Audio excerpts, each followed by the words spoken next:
Magandang gabi po sa inyo lahat.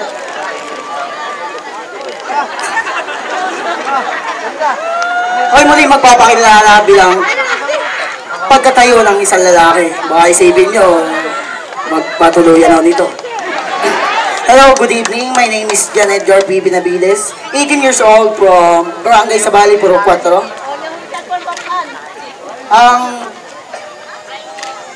ipapakita kong talent ngayon is about sa kahirapan. Sino mahirap dyan na patuloy pa din lumalaban?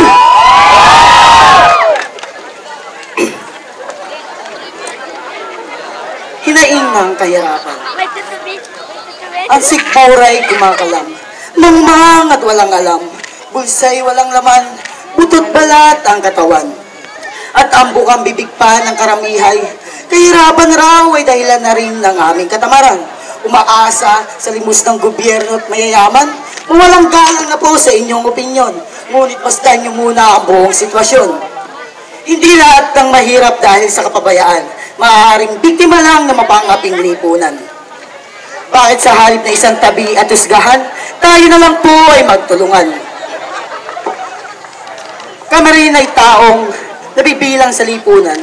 Bakit sa halip tulungay pinagsasamantalahan? Sa oportunidad mas inuuna ang mayayaman, kami minamaliit dahil sa kahirapan. Pagbigyan ng aming daing sa lipunan, pagkakapantay-pantay lang naman ng aming kahilingan.